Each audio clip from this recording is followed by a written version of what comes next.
Welcome back to the John Morris Show.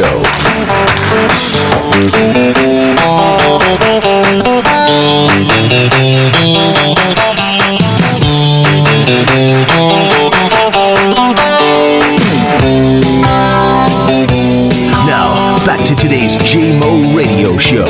Here's the voice of the Bears, John Morris. Toe tapping music. Let's talk a little baseball. Adam Revelette joins us from Baylor Baseball. Back in action tomorrow night. Will be a 9-day layoff between games. Not completely off, but taking care of finals on campus. And Rev, appreciate your time. How are things? Things are well, JMO. How you doing? Doing very good, thanks.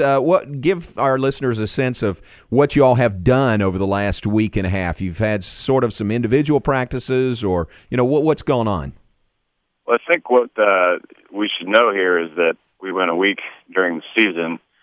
We made no errors. We didn't lose any games. Our pitchers didn't walk anybody. Spectacular. And our hitters didn't strike out at all, which is a pretty solid week. And in the course of that week, we actually qualified for the Big 12 tournament. That's right. Once we get into the details of it all, obviously we were off all week, but the guys are taking care of their finals, and that was a real priority for them. And we had a couple workouts and some open practices, I guess you could say, where whoever wanted to come out and let some steam out or tension, whatever, and work out with us, we were available as coaches to do that. But the priority was to get that work done and get it done in the classroom, as it always is here. And guys really did it. And you could really see a sense of, see it in their steps and how they just walk around, now that just have a few days off during the season, physically has been good for them, while, maybe mentally they might be a little bit drained from school. They've definitely been ready to go the past 2 days of practice. And that's good, isn't it? I mean, you just don't get that opportunity much during the season, but it's good to kind of, take a step back, catch your breath, and you would hope come back refreshed. Yeah, absolutely. You look at like maybe a pro ball schedule or a minor league schedule, and you see those 6 games a week. So when you compare it to what college is like with 4, usually not, but maybe 5 games a week throughout the season, you're like, whoa, an extra off day, each week, it's got to be easier on them physically. But when you factor in you got class, you got homework, you got studying, you got obviously this week finals, and all of the other aspects that are just involved with being a college student, let alone a college student athlete, it certainly can be taxing on any student athlete in any sport throughout the season. So, and it's the grind of a 56-game schedule with baseball. The kids were really able to just use this week to obviously lock it down in the classroom and really take some rest physically, just get away from it all for a few days, and that's such a valuable thing for them during the season to get to be able to do. All right, so a practice later today. You said 5 o'clock, and then back on the field tomorrow night. Is it is it tough to get it going again? When you're used to playing on a regular basis, you don't play for 9 days. I mean, how crisp do you think everything might be tonight at the practice, and then the game tomorrow? We took a day we had a real light workout on Friday. And all of the guys were able to make that there and kind of use that day to just shake the rust off, didn't work them too hard or anything like that. And you could see, it's just funny just watching some of the guys hit BP there was a little frustration there with the swings, and, maybe they were a little bit tired, like we said, mentally from the finals, and just kind of ticked off that they couldn't step right back in after 8 days off and square them all up in BP and all that. But then yesterday, you could really see the difference, and the guys were ready, and it's like they jumped right back into the groove. So I would expect us to have a very productive practice today and take it right into the game tomorrow night. All right, UT San Antonio tomorrow night, then a quick turnaround, the TCU series to close the regular season, and that is Thursday, Friday, and Saturday. And you guys have a lot to play for. TCU has a lot to play for. They're a game back of Oklahoma State now in the Big 12 race, so you're going to get a highly motivated Horned Frogs team.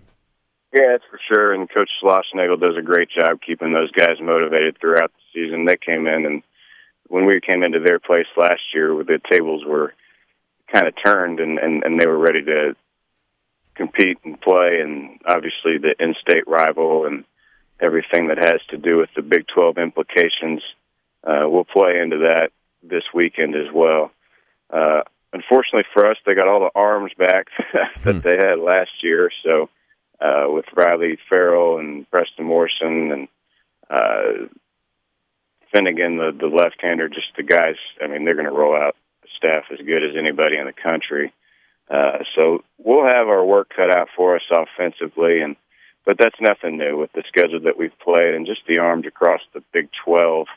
Our guys have really had to grind out ABs all year long, and we're really expecting that to continue to get better. And in terms of the Big 12 tournament, it's obviously nice to have qualified for it already, but you can play yourself into a little bit of a higher seed here this weekend, which every little bit helps. Sure. When it comes to the Big 12 tournament that we'll obviously be looking to win.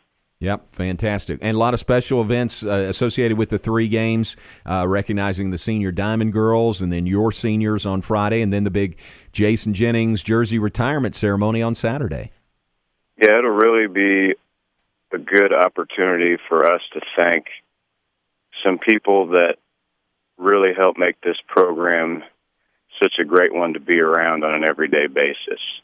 Obviously, our players are given a lot of opportunities on the field and off the field as student athletes, but they're not the only ones that are really busting their tails to make this thing as good as it can possibly be. And the Diamond Girls are definitely a big part of that. The work that they put in is tremendous, and the effort, and they're there every day, and they're on time, and they're showing up, and they're enthusiastic and energetic and all that. And we've got student managers that do basically the same thing, and just the game day staff, just all the way down to the folks working the concession stands and the ushers in the stadium. It's just such a pleasure and a privilege to be around this program. It's a really good opportunity. So, and then obviously you got Jason Jennings, who's one of the best players in the history of college baseball that we get to honor this weekend as well. So we're excited to see him and bring him back, and along with a bunch of his teammates who have already committed to be there. So it should be a very special weekend for this program, and